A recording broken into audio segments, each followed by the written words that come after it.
अरविन्दनेत्रा कृष्णात् परं किमपि त्वमहं न जाने। कस्तूरी तिलकं ललाटपटले वक्षस्थले कौस्तुभम् नासादेवरमौक्तिकं करतले वेणुकरे कङ्कणम् सर्वाङ्गे हरिचन्दनं सुललितं कण्ठे च मुक्तावलिये गोपश्रीपरमेष्ठितो विजयति गोपालचूडामणि। राधे मेरी स्वामिनी मैं राधे जुगदा जन्म जन्म मोहे दीजिए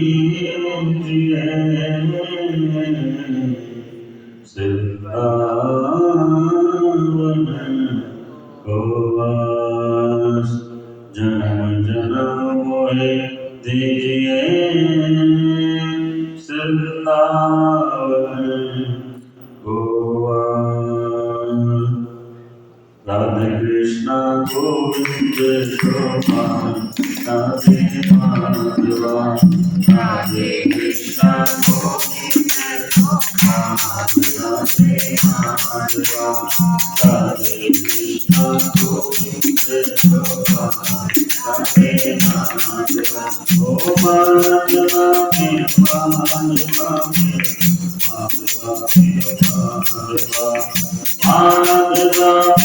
माधवा माधवा राधे कृष्णा गोविंद गोपाल राधे माधवा राधे कृष्णा गोविंद गोपाल राधे माधवा राधे कृष्णा गोविंद गोपाल राधे माधवा। ओ माधवा माधवा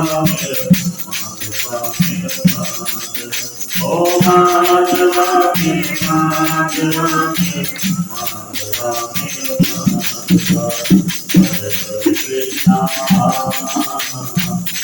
हरे Krishna Hare Hare Krishna Hare Hare Krishna Hare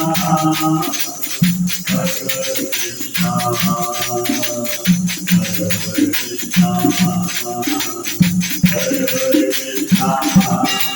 Hare Krishna Hare Hare Krishna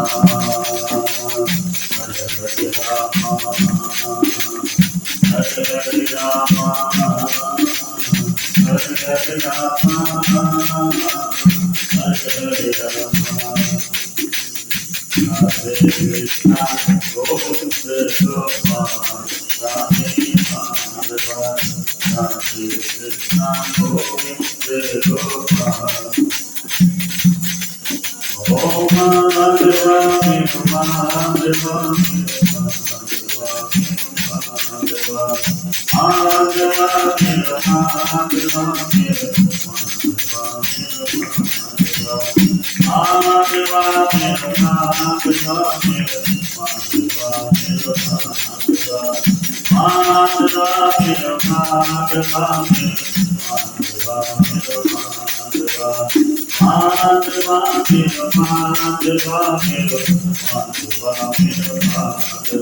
Oh, Hare Krishna, Govinda Gopal, Radhe Madhava, Hare Krishna, Govinda Gopal, Radhe Madhava, Hare Krishna, Govinda Gopal, Radhe Madhava, Hare Krishna, Govinda Gopal, Radhe Madhava। बोली वृंदावन बिहारी लाल की जय, श्री मांगे बिहारी लाल की। बोलिए राधा रमण भगवान की जय। ओम नमः पार्वती पतये हर हर महादेव। जय जय श्री राधे, जय जय श्री राधे, जय श्री राधे। सभी मातृशक्ति परमाराध्य भगवान बालकृष्ण भगवान श्रीमद् भागवत पुराण। जैसे कि आपको कार्तिक शुक्ल पक्ष पूर्णिमा से आप सब लोग ये कार्तिक मास महात्मा की कथा सुन रहे हैं। जो मासों में मास श्रेष्ठ मास इसमें कहा गया है।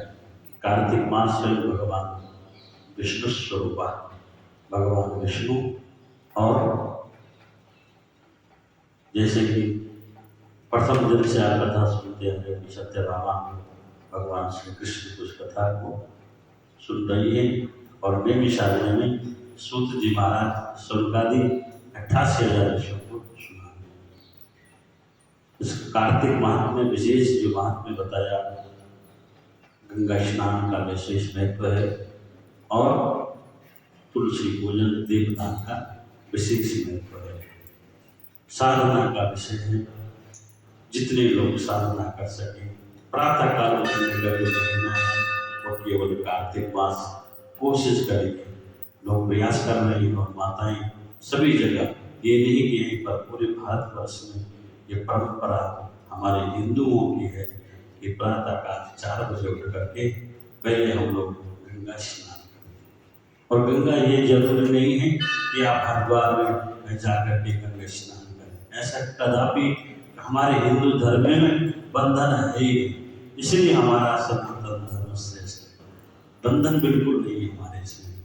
आप बैठे बैठे खड़े खड़े जैसी स्थिति हो, मैंने कहा ना कि जिस देश में जिस भेष में परवेश में रहो, राधा रमण राधा रमण राधा रमण करो।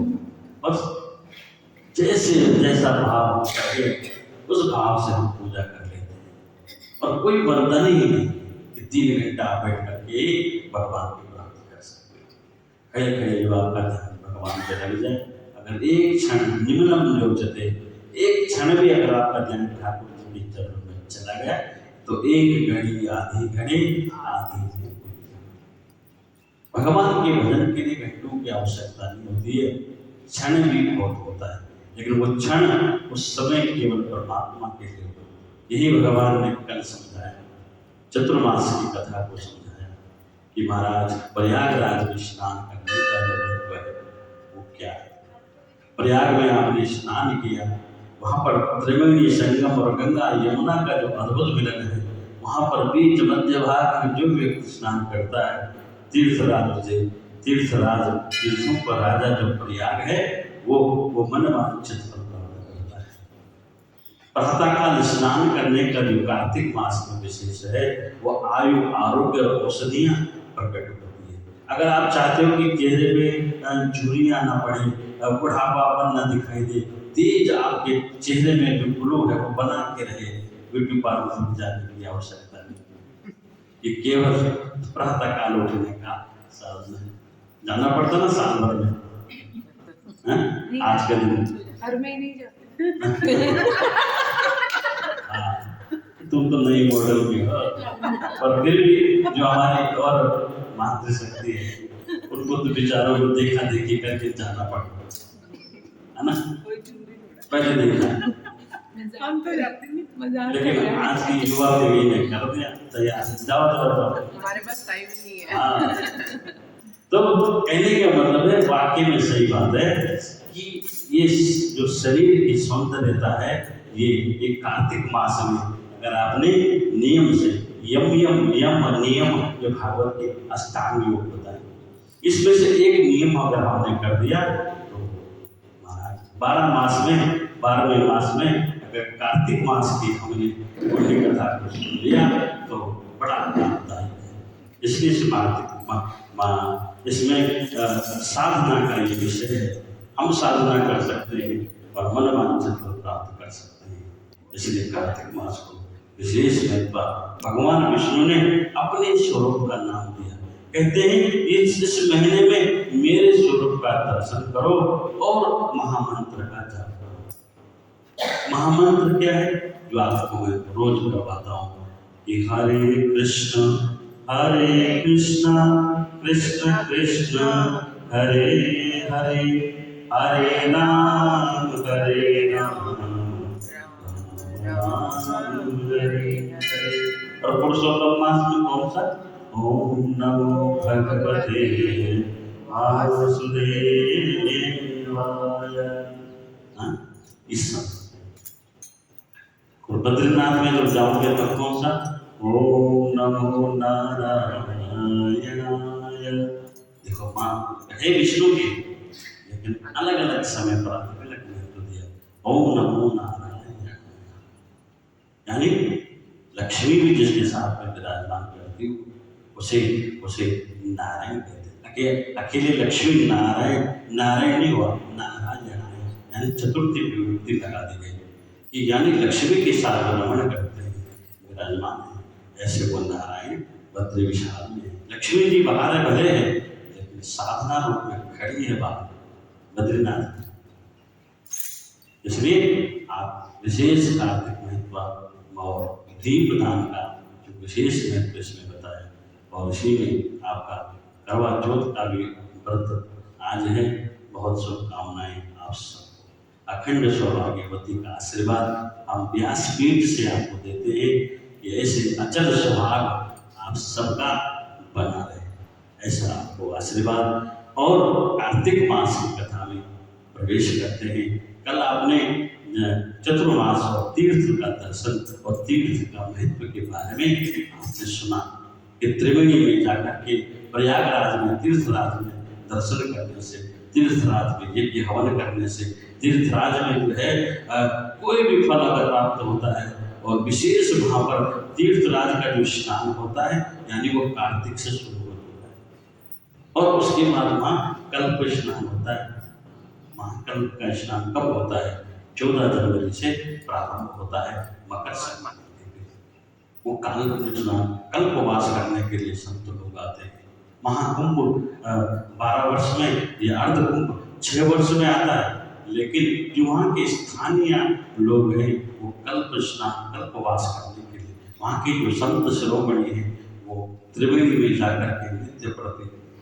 और हरिद्वार में गंगा के रोज पर सुबह 4 बजे माताएं महाराज, हमें तो बड़ा सौभाग्य मिला क्योंकि वही हमारी पढ़ाई हुई है हरिद्वार में। तो सुबह सुबह महाराज सारी इतना भीड़, कोई गाड़ी वाड़ी कुछ नहीं, पूरा आरती पूरी महाराज जय गंगा मैया जय गंगा मैया। तो गंगा का स्मरण करने से आपको यहाँ पर प्राप्त होगा। माँ गंगा कहती है स्मरणम यमुनम स्मरणम संस्कार गंगा जेव जो उच्चते, जो गंगा शब्द का ही उच्चारण कर लेता है वो सब फल वहीं पर प्राप्त होता है। हर व्यक्ति को गंगा पर पहुंचना, ये तो भारतवर्ष है, गंगा तो की जगह पर है, ये तो हरिद्वार में है या गंगोत्री में है या बनारस में जाइए, ऐसी जगहों पर जाना संभव हर समय नहीं होता है। कार्तिक मास पर तो अपने घर पर रहकर के ही विशेष स्नान और दान का फल है। जय तुलसा महारानी नमो नमो, बेकुंठ तेरा वासा नमो नमो, तेरा दर्शन पाए नमो नमो, ठाकुर पटनानी नमो नमो। विशेष यहाँ पर विशेष फल कार्तिक मास में कहते हैं। अब प्रवेश किया कार्तिक मास के उस परम फल को सुनने के लिए आप तेजते हैं। तो इधर किस राजा को महाराज शंकर ऋषियों ने और नारद जी ने जो है वृषभ जी को कथा को समझाते हुए जो मैंने कहा कि कर्म प्रधान विश्व करे रखा, जो जस करे तास फल चक्र। महाराज वृषभ जो है बड़े धर्मात्मा हुए, उन्होंने विजिताश्व जैसे पुत्र को जन्म दिया, जो इंद्र पर जिसने विजय प्राप्त, ऐसा तेजस्वी और सरकारियों से उन्होंने चारों वेदों की जो है दीक्षा दी। ऐसे महाराज तो अकाल पड़ गया तो औषधि हुई। वो राजा कथा सुन रहे, राजा पृथु ने कहा हे मुनि जी, आपने कार्तिक मास में स्नान का फल कहा है, अब अन्य मासों में विधिवत स्नान करने की विधि नियम और उद्यापन की विधि मुझे बताइए। देवर्षि नारद बोले हे राजा, आप भगवान विष्णु के अंश से उत्पन्न हुए हैं, क्योंकि ये भगवान के ही अवतार है। कौन सा अवतार है महाराज पृथु का? भागवत में सुनते हो नहीं? कौन सा अवतार है? ये 12वां अवतार कौन हुआ? भगवान के महाराज पृथु अवतार 12वां। ठीक है, हाँ, ये और इन्होंने ही थे जिन्होंने जब इंद्र को पराजित किया, इंद्र को जो है आहुतियां धनुष बाण से जब कसने लगे तरकस के द्वारा, तो यज्ञ भगवान के यज्ञ से प्रकट हुए। कहा नहीं, ये पूज्य है इंद्र, यज्ञाद्भुत पर्जन्य यज्ञ कर्म समर्थ भगवान। तब पृथु ने क्षमा मांगी और पृथु ने कहा प्रभु मुझे वरदान दीजिए। भगवान ने कहा जो तुम मांगेगा वो तुझे प्राप्त होगा। कहते मुझे 10,000 कान चाहिए। कितने? 10,000 कान। हाँ, पृथु ने कहा था। तो भगवान ने कहा कि ये 2 कान ये परिपूर्ण नहीं है क्या? कहते प्रभु 10,000 कान का मतलब मेरा महत्व है कि मैं आपकी कथाओं से मैं कभी तृप्त न हूँ। जितनी शक्तियाँ 10,000 कानों में सुनने की एक साथ होती है, वो सारी शक्तियाँ श्रवणता देवता कथा, हम आपकी कथा का श्रवण हम करते रहे, ताकि मन में कदापि ये ना आए कि हम आपकी कथाओं से पक गए, तृप्त हो गए। तृप्त तो भक्त कहता ही नहीं है। एक जगह कथा होती है, दूसरी जगह वो मुहुर बारंबार जा करके कथा को जीवन में अपनाता है। इसलिए आप क्या कहें, उद्यापन की विधि देवर्षि नारद हे राजन, आप भगवान विष्णु के अंश से उत्पन्न हुए हैं, अतः यह बात आपको मालूम ही है, फिर भी मैं आपको यथोचित विधान बतलाता हूँ, ध्यान से सुनिए। अश्विन मास के शुक्ल पक्ष की एकादशी से कार्तिक की व्रत करने चाहिए। सुबह ब्रह्म मुहूर्त में उठ के जल का पात्र लेकर के गाय के बाहर पूर्व या उत्तर दिशा में जाए। गांव के वहाँ पर जो नगर के जहाँ रहते हो, गांव के बाहर पूर्व या उत्तर दिशा में जाए। दिन में अथवा शाम को कान पर, ये पुरुषों के लिए होता है, कान पर जनेऊ चढ़ाकर पृथ्वी पर जो वास विष्ठा के सिर को कपड़े से ढककर मुंह को बलपूर्वक भली भांति बंद करके थोक या सांस को रोक करके मलमूत्र का त्याग करने के पश्चात मिट्टी व जल से भली भांति अपने उपतांगों को धोए। तत्पश्चात जो मनुष्य दातुन मुख शुद्धि नहीं करता, उसके सब मंत्र निष्फल हो जाते हैं। सुबह की ही प्रातःकाल की ही क्रिया को सबसे पहले कार्तिक में बताया, जो मैं आपको बारंबार प्रथम दिन से बोल रहा हूँ कि यथाशानम शुद्धित शयनम, प्रातःकाल का स्नान का विशेष महत्व है। शौच पद इत्यादि क्रियाओं से निवृत्त होकर के, पुरुष दांतन होकर के कोशिश करें, अगर आयुर्वेदिक वाला चीज मिल जाए तो अच्छा है, केमिकल वाला, लेकिन नहीं है तो कम से कम जो आप दंत मंजन होता है वो बिल्कुल साफ करके अपने मुंह को, मन के मुंह की शुद्धि नहीं करता, उसके मंत्र निष्फल हो जाते हैं। जो बिना गलती से कभी नहा लेता है और पुरुष भूल जाता करना, बहुत सालों की आदत है, नहा लेते हैं और पुरुष हर एक बात में भूल गए। है ऐसा कई जगह मैंने किया, नहा धो के आ जाते हैं सब और बाद में पुरुष करने जाते हैं। ऐसा सबसे पहले आप जो करते हैं अपने मुख की शुद्धता को करें। मुख वसाते शुद्ध, तो भगवान के भगवान का भी मुखवास जब नैवेद्य करते हैं तो भगवान का मुखवास हम शुद्ध करते हैं, भगवान के मुख की शुद्धता देते हैं। अगर हम मुख शुद्ध नहीं किया तो कोई भी मंत्र आपका अशुद्ध हो गया, फिर आपको जो है उसका फल निष्फल हो जाता है। इसलिए उससे निष्फल हो जाते हैं। दांत और जीभ को यत्नपूर्वक शुद्ध करना चाहिए और निम्नलिखित मंत्र पढ़ करके वृक्ष से दातुन होनी चाहिए।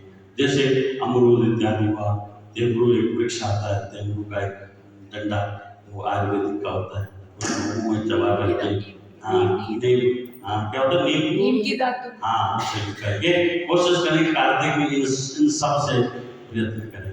नहीं तो पतंजलि का तो कहीं सब कुछ उसमें विराजमान है आर्टिफिशियल। अब वो भी शुद्ध नहीं रहा। पहले दंत क्रांति ठीक था और आप नहीं। पर हे बृहस्पति, अब जो है ये निम्नलिखित मंत्र दातुन करने चाहिए। हे बृहस्पति, तुम भगवान एक एक ऋषि को जिन्होंने वेद लाए ना, वेदों ने इकट्ठा किया था बद्रीनाथ से, उन्होंने बद्रीनाथ में भगवान को वेद की स्तुति, हर ऋषि को भगवान समझा रहे हैं। ये मैंने बताया था कि सारे ऋषियों की ड्यूटी लगवा दी थी कि जो वेद चूर्ण नाम का जो देते था उसको चुरा करके समुद्र के अंदर ले गया था, तो ऋषियों को सौंप दिया कि जाओ तुमने वेदों को इकट्ठा करके लाओ। हर ऋषि ने वेदों के पन्नों को इकट्ठा किया और इकट्ठा करते हुए तीर्थराज प्रयाग में जाकर के भगवान विष्णु को समर्पित किया। ब्रह्मा और विष्णु को वेद दिया। ये ध्यान रखना, कथाओं को पीछे से भूलना, याद रखना, तभी अच्छी कार्तिक महत्व है। पता लग रहा है पीछे से स्वाहा हो रहा है आप पढ़ते है ना, ऐसा बिल्कुल नहीं करें। ये बृहस्पति तुम हमें आयु, अब आयु, कीर्ति, तेज, प्रज्ञा, पशु, संपत्ति और महाज्ञान, बुद्धि, विद्या हमको प्रदान करो। ये बृहस्पति को कहा। बृहस्पति इसका अधिष्ठात्री देवता है। बृहस्पति की पूजा करने से क्या होता है जानते हो? यही बताया कि महान ज्ञानवान होता है, महान बुद्धिमान होता है, यश और कीर्ति अगर प्राप्त होती है तो बृहस्पति ही जीवन में उसको प्रदान करता है। इसलिए जिसका बृहस्पति अगर मजबूत हो गया और जिस स्त्री की कुंडली में बृहस्पति मजबूत होता है उससे मनोवांछित फल प्राप्त हो, वो महाराज पूरी घर की नायिका, क्या पूरी क्षेत्र की और काल बनाएगी, हाँ प्रधान बन जाती, लोग उसी की बात मान जाए महाराज। हाँ मिसेस बाकी मानते हैं, बहुत सम्मान होता है। हर आदमी को पढ़ते हुए को नहीं दिया जाता। हम लाख कोशिश करें नहीं बना पाते हैं, अपने पुत्री विश्वास नहीं जीत पाते, लेकिन किसी किसी का विश्वास ऐसा बन जाता है उनकी लीडरशिप करने लग जाती है कि नहीं? तो यही कारण है कि जिसका बृहस्पति अच्छा हो उसी को लोग इस तरह से प्रयत्न करेंगे। तो बृहस्पति को आप मजबूत करें। इस तरह आशीर्वाद दिया और यह मंत्र पढ़ करके दूध वाले वृक्ष पर से 12 अंगुल के दान कर करके, ये आपको नित्य प्रति सोच क्रियाओं के बारे में समझा रहे हैं। प्रक्रिया श्राद्ध के दिन दान पर नहीं करना चाहिए। जिस दिन एकादशी पर हो और कोई व्रत हो कोशिश करें उस दिन शुद्धता से करें। प्रतिपदा, अमावस्या, नवमी, छठी, रविवार को चंद्र तथा सूर्य ग्रहण में दान करनी चाहिए। ज्यादा विशेष जो उग्रवार होते हैं, कटीले पेड़ों, कपास, पीपल, बरगद और निर्गंध, इन पेड़ों की दान करनी चाहिए। जो कड़वे होते हैं, जिसका स्वाद कड़वा होता है, ऐसे को जो है जाकर के वे मुंह के अंदर डालें। तत्पश्चात भली भांति स्नान करके फूलमाला, चंदन, पान इत्यादि पूजा की सामग्री लेकर के प्रसन्न मन व भक्ति पूर्वक भगवान शंकर के मंदिर में जाना चाहिए। मां सभी देवी देवताओं का अर्घ्य, आचमनी आदि वस्तुओं से अलग अलग पूजन करना चाहिए। फिर भक्तों के स्वर में स्वर मिला करके श्री हरि कीर्तन करना चाहिए।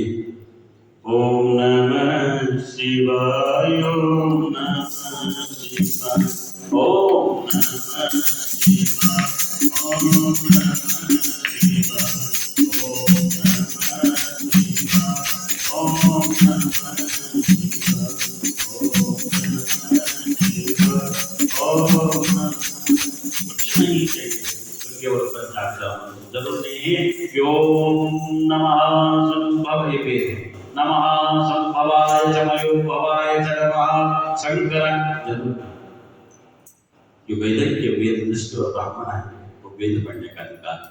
जरूर नहीं कि आपको कोई वेद मंत्र से पढ़ना। नमः शिवाय और शक्ति का पूजन करना और साथ में एक शब्द और उसमें होता है क्या, ओम नमः शिवाय शंकराय च। शिव पुराण में उन्होंने आपको बताया शिव शक्ति, शिव और शक्ति को एक साथ पूजन करना हो तो एक साथ शक्ति का पूजन होता है। ओम नमः शिवाय शंकराय च। इस मंत्र का विशेष पाठ करना चाहिए शिवालय में और तब जाकर के थोड़ा सा कीर्तन भजन में ही पर मानसिक, किसी को सुनाने की आवश्यकता नहीं। मन में गुनगुनाते हुए केवल भगवान का भजन। मंदिर में जो गाय भगवान श्री हरि कीर्तन करने आए हो तो माला, चंदन, तांबूल इत्यादि का पूजन करना चाहिए।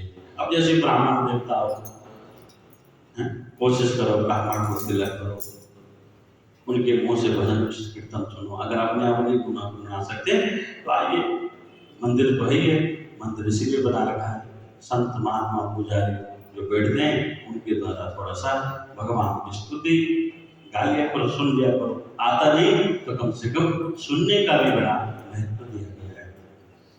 और ताम्बूल, मीठा पान इत्यादि ब्राह्मणों की मुख प्रसाद के लिए विशेष दान का महत्व बताया। उनका पूजन करना चाहिए, क्योंकि देव स्थानों में भगवत कीर्तन करने वाले श्री साक्षात भगवान विष्णु की ही मूर्ति होती है, इसलिए उनको भी जो नाम संकीर्तनम सर्वपाप प्रणाशनम, भगवान का जो भजन और कीर्तन जो करता है उसे जो है भगवान का स्वरूप ही माना गया है। इसलिए भगवान कहते हैं कि प्रहलाद, भागवत में लिखा है कि प्रहलाद स्थान तारी तरलगत दया जो दबो कांचदारी बीना धारी सब पुस्तक आराम करता अर्जुन को, सब ईश्वर में बन गए, सब भगवत में बन गए, और तब जाकर के ज्ञान और वैराग्य की मुक्ति प्राप्त हुई। ये लोग सतयुग में विष्णु जी को अपने तपस्या, योग और दान द्वारा भगवान को प्रसन्न करते हैं। सतयुग में अगर पहला नंबर आएगा तो सबसे पहले उस प्राणी का होगा। कलयुग में भी व्यक्ति की चुन करके जाएंगे, जैसे चुनाव में चुन के जाते हैं कि अच्छा व्यक्ति है, प्रभावशाली है, ऐसे इस कलयुग में जो हम कर्म करेंगे वही आगे बहुत बड़ा तपस्वी बन जाता है। और सतयुग में भगवान छाड़ के कलयुग के व्यक्ति को ही वहाँ स्थापित कर देते हैं। लेकिन जिसने कभी न भगवान के लिए ताली बजाई, न भगवान का मुखांडवास गा करके मुख से कुछ किया, तो ऐसे वृथा नरस्य जीवनम, विष्णु जी को अपने तपस्या, योग और दान द्वारा भगवान को प्रसन्न करते थे। मगर कलयुग में भगवत गुणवान ही भगवान श्री हरि का प्रसन्न करने का प्रधान साधन माना गया। कलयुग द्वापर सतयुग में क्या होता था, लोग तपस्या करते थे, लेकिन कलयुग में केवल नाम आधारा सुमिर सुमिर नर उतरई पार। कलम केशव कीर्तना, भागवत में दिया, केवल कीर्तन करने से ही व्यक्ति का कल्याण है, भगवान नाम लेने से ही व्यक्ति का कल्याण है। तो नारद जी ने राजा पृथु से कही कथा पृथु को सुना रहे कि क्या क्या भेद है इस काल के पास, इन सब का विशेष ध्यान रखें। शारीरिक शुद्धता से लेकर आगे यम नियम को समझा है। नारद जी ने राजा पृथु से कहा, हे नारद, मैं वैकुंठ अथवा योगियों के हृदय में भी नहीं रहता। सीधे कह दिया कि ना हम वसान वैकुंठ है, मैं वैकुंठ में वास नहीं करता। मैं कहाँ वास करता हूँ? मद भक्त यत्र गायन्ति, मद भक्त यत्र गायन्ति तत्र तिष्ठामि नारद। जो भक्त मेरा स्मरण करता है, जहाँ मेरा नाम होता है, जहाँ मेरा गुणानुमान होता है, मैं अपना वैकुंठ को छोड़ करके वहाँ पर विराजमान हो जाता हूँ। और त्वच्चित्तम हृदय वसामि, मैं तेरे हृदय में भी वास कर रहा हूँ। जो प्राणी मुझे निष्कपट होकर के स्मरण करता है, मैं उसके हृदय में पहले से ही प्रकट हो जाता हूँ। जहाँ मेरा भक्त मेरा कीर्तन करते हैं वहाँ मैं अवश्य रहता हूँ। जो मनुष्य चंदन माला आदि से मेरे भक्तों का पूजन करते हैं, उनसे मेरी ऐसी प्रीति होती है जैसे कि मेरे पूजन से भी नहीं हो सकती। भगवान ये जो भक्त हैं, जो भगवान का गुणानुगान करने वाले हैं, उनके लिए बता रहे हैं, अगर उनको चंदन की माला पहनाई जाए, चंदन की माला दान दी जाए, एक कार्तिक मास में ही बता रहे विशेष दान का ऐसे व्यक्ति को दी जाए जो उसके पात्र है, जो चंदन की माला से जाप कर सकते हैं, ऐसे व्यक्ति को तो जो अपने दराज में रख दे उस माला को लिया और रख दिया, क्या कर कैसे फायदा देके, जो उसको जप कर सके ऐसे व्यक्ति को, भगवान के जो परम भक्त हैं ऐसे व्यक्ति को चंदन की माला दे करके उसका दान करें और आदि से मेरे भक्तों का फिर पूजन करें, तो उसे मेरी ही भक्ति उसे प्राप्त होगी, मेरी प्रीति उसमें बहुत ज़्यादा होती है, जैसे कि मेरे पूजन से भी नहीं हो सकती। श्रीश, धतूरा, गिरिजा, चमेली, केसर और कंदा तथा कटहल के फूल व अक्षतों से भगवान विष्णु की पूजा नहीं करनी चाहिए। अड़हल, कंद, गिरीश, जूहू, मालती, केवड़ा के पुष्पों से भगवान शंकर को पूजा नहीं करनी चाहिए, ये पुष्प वर्जित है, समझ लो। लक्ष्मी के इच्छुक पुरुषों की तुलसी पत्र से सूर्य नारायण की पूजा नहीं करनी चाहिए। पता लग रहा फूल नहीं हो, आपने तुलसी चढ़ा दी भगवान सूर्य को, उल्टा सुल्टा काम नहीं करना। क्या भगवान को चढ़ना चाहिए वो चढ़ाना चाहिए, ठीक है। दुर्वा गणेश जी को चढ़ती है, न कि दुर्गा को चढ़ती है। तो आप उठाओगे पूजन और माँ दुर्गा को दुर्वा चढ़ाओगे तो ये वर्जित है। तुलसी केवल चढ़ती है ठाकुर जी को, और तुलसी शालिग्राम भगवान विशेष रूप चढ़ती है। हर जगह तुलसी केवल विष्णु प्रिय है माधवा, भगवान विष्णु, और वो शालिग्राम विशेष है, उनको विशेष चढ़ी जाती है। तुलसी पत्र से सूर्य नारायण की पूजा नहीं करनी चाहिए। जिन देवताओं की पूजा में जो फूल निर्दिष्ट है उन्हीं से उनका पूजन करें। पूजन समाप्त करने से पहले भगवान से क्षमा प्रार्थना करें। हे प्रभु, हम कुछ नहीं जानते, आवाहन न जाना। अगर थोड़ा बहुत अगर आपसे कोई त्रुटियां हो गई तो क्षमा मांगने से बहुत कुछ हो जाता है। जैसे ब्राह्मण क्या होता है, आपने हमारे पास कोई अनुष्ठान दिया, कोई पूजन दिया, तो ब्राह्मण की भगवान क्यों कहते हैं कि ब्राह्मण ने अगर आपके लिए आसन लगा दिया, फिर ये विषय नहीं रह जाता है कि ब्राह्मण ने किया कितना, और नहीं यजमान को सोचना चाहिए कि पंडित जी ने किया कि नहीं किया। मन में भी अगर आपने ये डाउट ला दिया तो आपका भगवान उस पूजा को निष्फल कर देंगे। क्योंकि ब्राह्मण अगर आपके लिए बैठ गया और थोड़ी देर अगर ब्राह्मण बाई चांस कोई ब्राह्मण नहीं कर पाता और लास्ट में वो ब्राह्मण कहता है कि मंत्रहीनम क्रियाहीनम भक्तिहीनम सुरेश्वरा जदुकोचितम मया देव परिपूर्ण तदस्तु। हे प्रभु, मैंने से जो भी कुछ हुआ, मेरे से जो कुछ साधन में त्रुटियां हुई है, मेरी यजमान का भला करना। अगर उसने 3 घंटे में कुछ नहीं किया और 10 मिनट में उसने ये कह दिया कि मेरे यजमान का भला कर देना प्रभु, बस मुझे कुछ नहीं आता, मैं आपको अपनी पूजा समर्पित करता हूँ, तो उस यजमान को 3 घंटे का फल नहीं, वो 10 मिनट का किया हुआ जो बंधन है, क्षमापन स्तोत्र है, किया। आपने नवरात्रि में किया ना, नमंत्रम नवयंत्रम तदपि न जाने स्तुति बहु।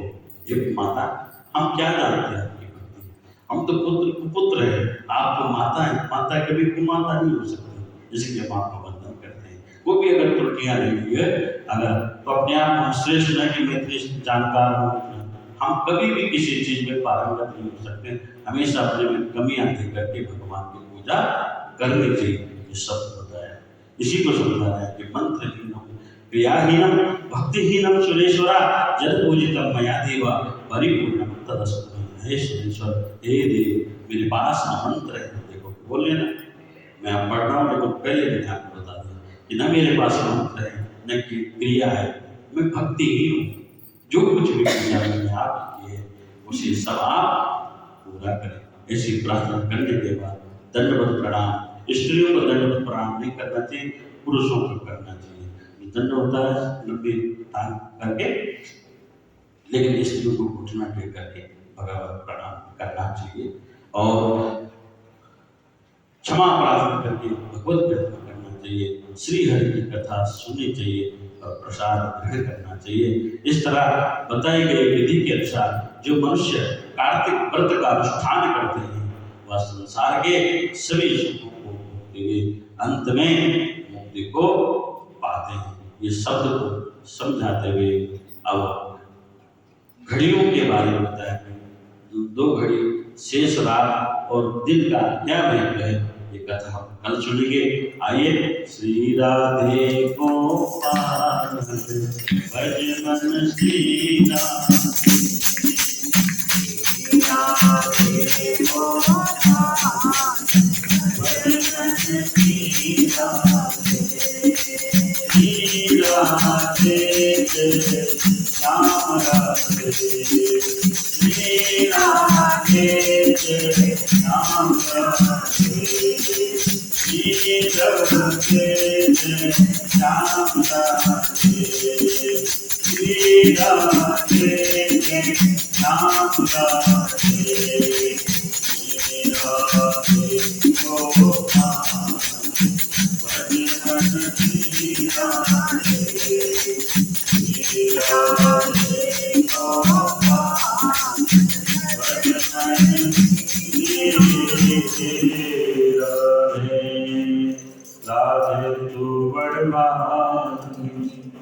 मौन तपस्या कीन, तीन लोक तारन प्रभु, सो तेरे अधीन।